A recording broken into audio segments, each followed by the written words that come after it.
The Siddur presentation, the sweet sound of young children reciting tefillot that have been an integral part of our Masorah for thousands of years. The culmination of a full year of teaching these young members of Klal Yisrael the importance of davening and planting them on a path that will help them grow into productive B'nai and B'not Torah.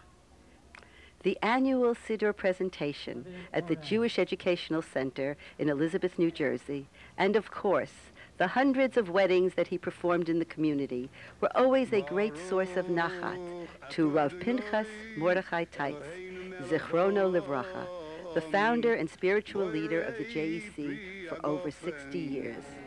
To him, these celebrations were yet another affirmation that his life's dream, the creation of a vibrant Jewish community which could sustain and foster excellence in an educational system, had come to fruition. A place where his 3 L's of Torah, learning, living, and loving Torah, could be realized. The JEC is a living memorial to the greatness and vision of Rav Teitz. It is in his memory that we dedicate this tribute.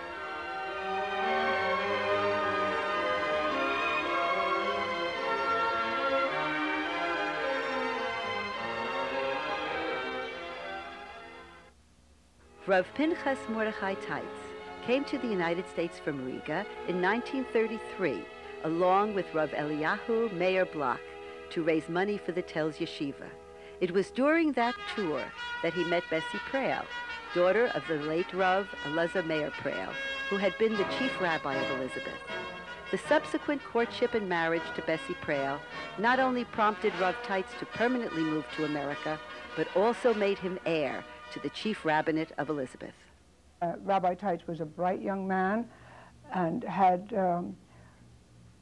good ideas as far as education and shul attendance, and the Feldmans were very enthusiastic about his plans and were anxious to support him in anything that he wanted to undertake.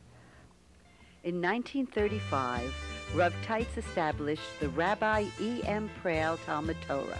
It later became the Yavne Yeshiva, which was established on Elmora Avenue and today is next to the JEC Synagogue. We need your children. We need your grandchildren. Make sure that your children and grandchildren fill up these holes, utilize the opportunities given them. Only then will we be satisfied with our achievement here tonight. My father, Zichrono Livracha, was creative. He was Kemayin HaMizgaber, an ever-strengthening and flowing spring, constantly having ideas and thoughts for projects, some local, some national, some international in scope. First and foremost, of course, was the establishing of the community as a modern Torah community. To me, I was always impressed with the fact that this young rabbi in 1940, when the JEC was founded and organized, had the vision and the dream to declare that it should become a model community for others to emulate. At a time when there wasn't even a minyan of Shomrei Shabbos in the community, to have this kind of a dream, to me was one of the most impressive of the plans that my father had throughout his life. The Rav believed that a yeshiva education should always be available for every Jewish child. I made an appointment with the Rav. He asked me the name of my son. I told him Eli. He said, you send him to school. You pay as much you could.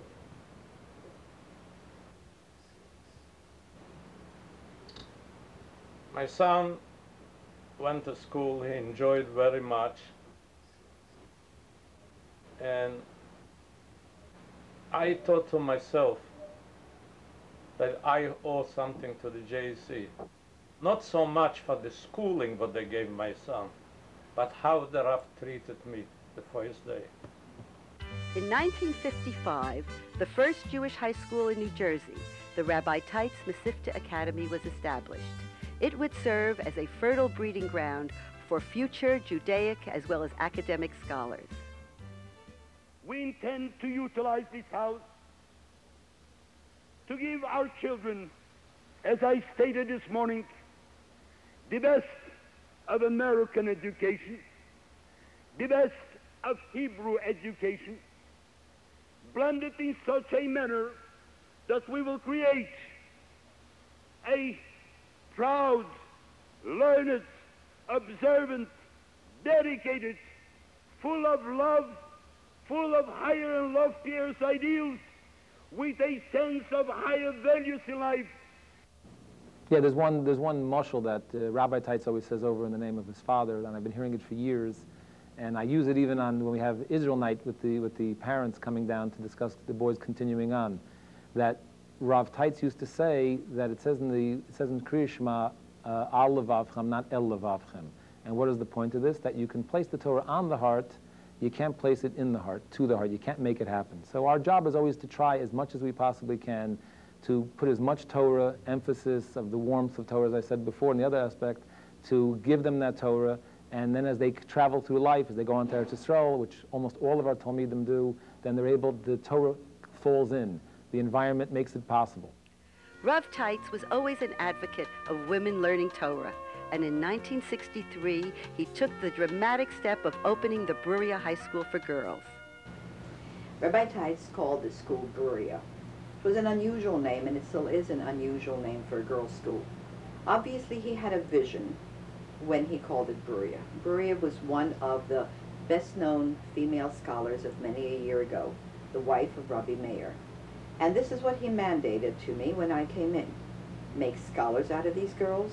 I want them to be well-educated, well-rounded in all areas, and be able to take their place in society as leaders in the future generation of Klal Yisrael.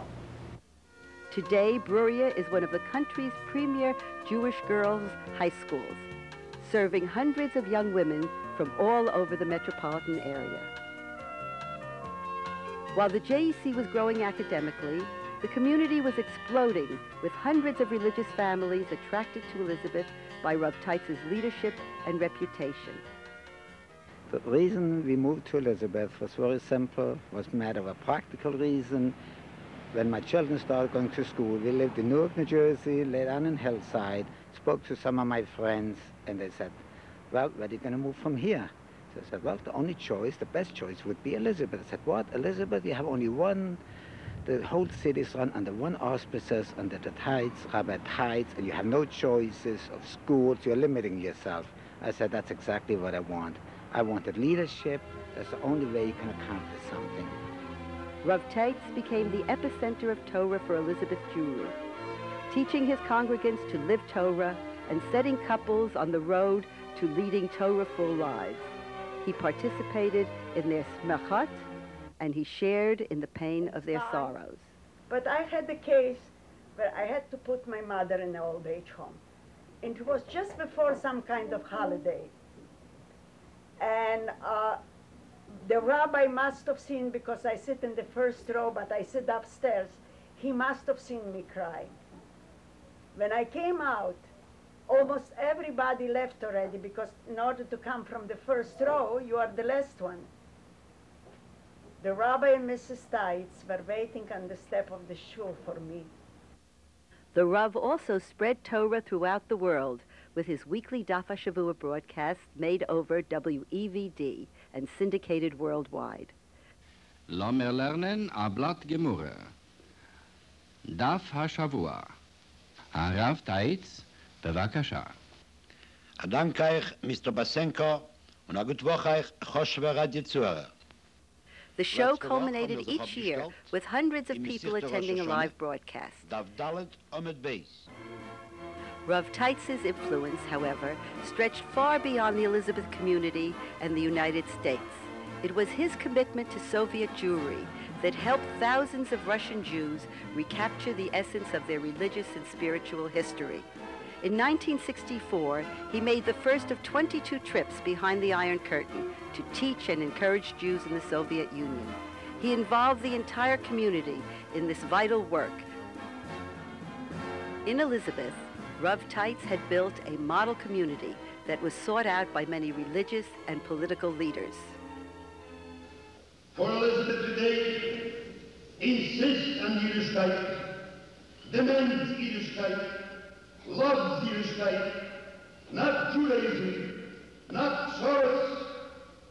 They will insist on 100% Shulchan Aruch Yiddishkeit from our growing Avinu until today, without any changes, without any compromises. We are 9 generations Rabbonim, our family. Everybody said there's not going to be an Orthodox synagogue left. Who are you going to be a rabbi for? And they were all wrong, and Rabbi Teitz was right. Not to give up on the Jewish people and the Jewish dream. Not to have a moment's doubt as to who is right in the world. Rav Teitz was a charismatic leader. He was a dynamic personality. He was a man who endeared himself to all who knew him. I'm sure that history will record, Rabbi, that you are a man of great vision, a man of a great dreamer, a man who made his dreams come true. And to that extent, Rabbi, we are very much in your debt. Thank you. Rav Teitz leaves behind 6 children and numerous grandchildren. The mantle of his great rabbinic leadership has now been passed to his son, Rabbi Elazar Meir Teitz. The famous question is asked, Masai agiu ma'asai lema'asei avosai. When will my actions reach those of my forebears? It's not only that we're going to try to reach all of the things and accomplishments that my father did, it's that we're going to try to maintain and preserve and also develop it so that it flourishes and goes on, and come up with new projects and new ways of spreading Torah. And although we can't fill my father's shoes, we can hope to follow in his footsteps and build upon it. The loss of Rav Teitz's presence is deeply felt by the entire community, but in the hearts and minds of thousands of men, women, and children whose lives he touched, his memory will always live on. Remember, it must have been about 3 years ago, just around this time of year as we're approaching June, and our nursery school is working very hard practicing for their advancement ceremonies. And that was the day the Beit Midrash was packed with parents and video cameras and grandparents. And in the front door walked the Rav, coming in with that very special twinkle in his eye, sat down near me. And the pride that he had, the nachas that he had, these were his kinderlach. As little as they were already out on the derech. Rav Teitz was a man of action and a man of great warmth. A man who knew that to bring others close to Hashem, you must set an example. Rav Teitz was a man who came to a young Jewish Elizabeth and made her a queen. A man who taught others to love Torah. It was the Rav's life's work to see the JEC grow and flourish. And grow it did, to become one of the premier yeshivot in America. We continue to show an example to the Jewish community how to build Torah, Eretz Israel, and Jewish life. In the Rav's zchut and inspiration, it is up to us to ensure that the valuable legacy he bequeathed will never be lost.